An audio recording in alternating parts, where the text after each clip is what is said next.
In 1850, the average human lifespan was 43 years. Now it's closer to 80, and according to a recent book, some babies born today could live to be 150 years old because science will make it happen. Special correspondent Jeff Glor is with us. Jeff.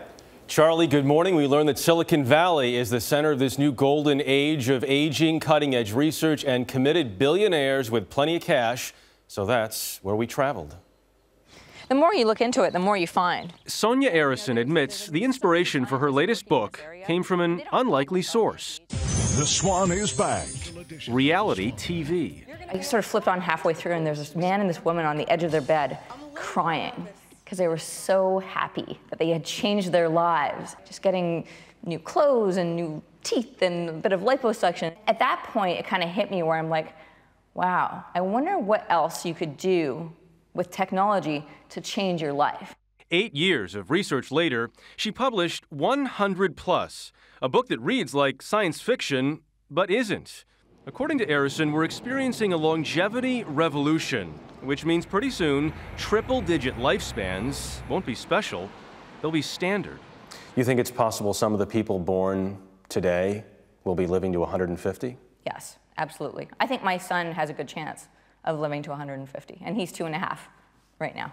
That's because scientists are making significant strides, growing new organs from adult human stem cells, creating body parts with 3D printers, and the holy grail of biological engineering, using gene therapy to successfully treat diseases like hereditary blindness and leukemia.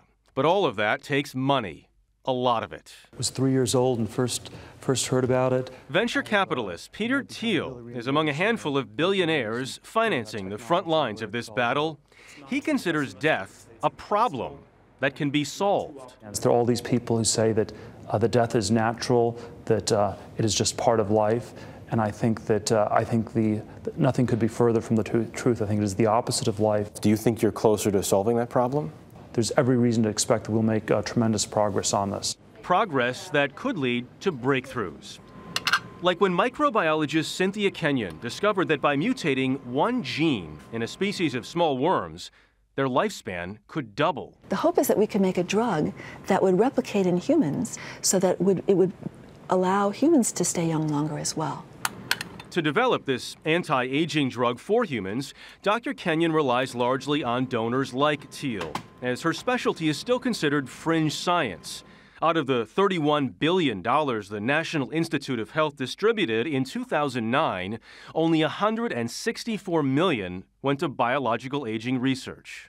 When you talk about biology being an engineering project, it scares some people.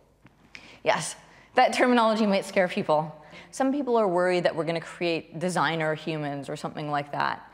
And you know, I think that that's something that we should be concerned about. But what I'm talking about is helping people who are already here live longer and healthier lives. And for these centenarians, Arrison says new rules will likely accompany longer lives, like sunset clauses in marriages and second or even third careers. I wouldn't want to retire at 65. Are you kidding me? It's only half your life, right? Right, it would be boring. This stuff excites you. It does. It does, you know why? Because it gives people options and allows them to create the life that they really want to live. And I think that's extremely exciting. This is great stuff. Do you believe the science? I think 150 is certainly ambitious. Yes, I believe the science. I think that 150 is ambitious. But it's not only the science, but it's the societal changes potentially that take place that need to be discussed, and that is these potential sunset clauses in marriages. This is childbirth much later, potentially. In the book, she talks about a woman giving birth at 70. That happened. Overpopulation? Well, that's one issue that a lot of people raise, but she actually says the research shows that as societies age, populations actually, as they get older, population levels actually level off or go down. Gail, go ahead, I'm sorry. I was going to say, you talk about in the piece all of these physical changes that are being done in the science there. What about mentally? I mean, is there a concern about keeping your brain that active? I would say so, yeah, and that's part of the careers issue.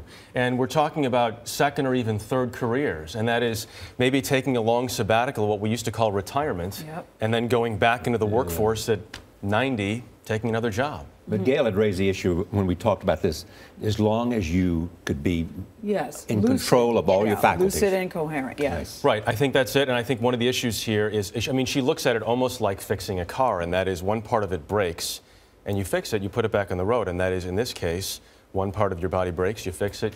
And we can do it now. Some of it, some of it. I mean, the biggest part is the money that, if this is going to happen, would need to go into it to make some of it happen. It's not going to happen right away. Thank you, Jeff. Yeah.